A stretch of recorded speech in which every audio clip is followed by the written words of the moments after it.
वक्फ amendment bill वापस लेने की मांग को लेकर महाराष्ट्र के लातूर में मुस्लिम समाज की ओर से निषेध आंदोलन किया गया।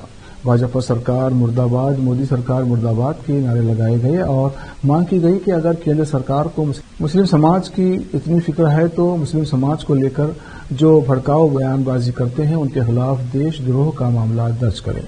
मुस्लिम समाज को 10% शिक्षा और नौकरी में आरक्षण दे, मॉब लिंचिंग पर सख्त कानून बनाए, ऐसे अनेक कार्य करते हुए मुस्लिम समुदाय का भला करें। सिर्फ अडानी अंबानी का भला करने के लिए ऐसा बिल बनाया गया है, ऐसा आरोप इस समय किया गया।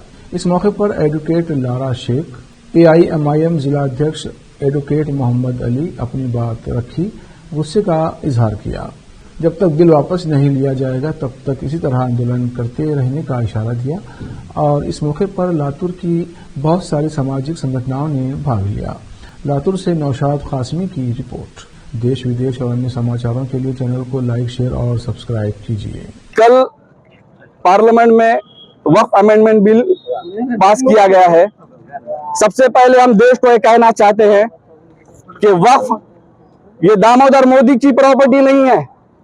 वक्फ ये हमारे बुजुर्गों के खून पसीने की कमाई से कमाई हुई वो मिल्कियत है जो मुल्क के गरीबों, यतीमों, बेवाओं के लिए, उनको मेन स्ट्रीम में लाने के लिए इस्तेमाल की जाने वाली प्रॉपर्टी है। वक्फ ये हमारे बुजुर्गों की खून पसीने की कमाई की प्रॉपर्टी है जो अल्लाह के नाम पर यतीमों, बेवाओं, यसीरों के लिए खर्च करने के लिए उसके जरिए जो किस तरह से विरोध आज दर्ज किया है हमने मोदी सरकार का निषेध दर्ज करने के लिए आज ये प्रोटेस्ट लिया है। हम ये कहना चाहते हैं कि मोदी सरकार मुल्क के डेवलपमेंट की तरफ बिल्कुल उसकी कोई तवज्जो नहीं है, बस सिर्फ हिंदू और मुसलमानों को आपस में बांटने के लिए इस तरीके के वो बिल ला रही है। आज हम देख रहे हैं कि महंगाई कितनी आसमान को छू रही है, मुल्क में क्राइम कितना बढ़ चुका है, रोजगार पूरा छिन चुका है। हर साल करोड़ों नौजवानों के रोजगार छीने जा रहे हैं। हमारे मुल्क की GDP बिल्कुल खत्म होने के कगार पर है। मुल्क का किसान रोजाना आत्महत्या कर रहा है। इन तमाम में हमारी गवर्नमेंट फेल हो चुकी है। आज अपने किस लिए हमने ये जो प्रोटेस्ट कर रहे हैं, हम वक्फ अमेंडमेंट बिल जो पास किया गया है उसको रिजेक्ट करने की मांग को लेकर ये प्रोटेस्ट कर रहे हैं। दरअसल ये जो बिल है इस तरीके के कई हमारे पास ट्रिब्यूनल है, हिंदू इंडिपेंडेंट ट्रिब्यूनल है, बहुत सारे ऐसे हमारे मुल्क में ट्रिब्यूनल्स हैं। लेकिन अगर आप वक्फ बोर्ड को देखेंगे तो वक्फ बोर्ड में जो अमेंडमेंट्स इस गवर्नमेंट ने लाई है वो मुसलमानों की औकाफी प्रॉपर्टियों को हड़पने के लिए लाई है। अगर आप देखेंगे अमेंडमेंट में कि पहले ट्रिब्यूनल का जज के पास पावर्स थे, अब ट्रिब्यूनल के पास पावर्स नहीं रहेंगे बल्कि कलेक्टर के पास पावर्स रहेंगे जजमेंट देने के। कलेक्टर किसके अंडर में काम करता है? कलेक्टर किसके लिए काम करता है? कलेक्टर गवर्नमेंट के लिए काम करता है। अगर गवर्नमेंट के लिए कलेक्टर काम करता है तो क्या वो निष्पक्ष जजमेंट देगा? मुसलमानों के औकाफी प्रॉपर्टियों को हड़पने के लिए इस गवर्नमेंट ने वक्फ में अमेंडमेंट किया है, इसलिए हमने ये प्रोटेस्ट किया है।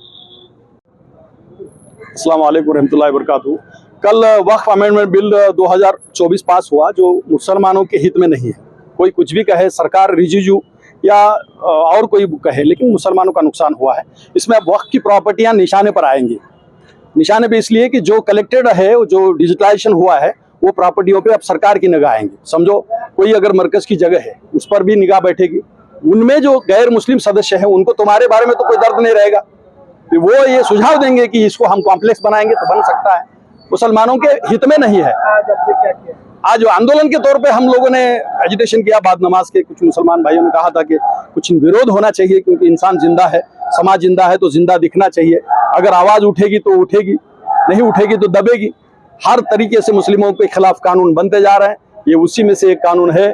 खुदा ना करे हमारे नागरिकत्व पे मसले आ जाएं, इसलिए मेडिटेशन जरूरी था, आंदोलन जरूरी था और मुसलमानों ने आज आंदोलन करना चाहिए। सनदशीर रास्ते से, लोकशाही रास्ते से, जमहूरियत के रास्ते से आंदोलन होने चाहिए, ऐसा मैं मानता हूँ।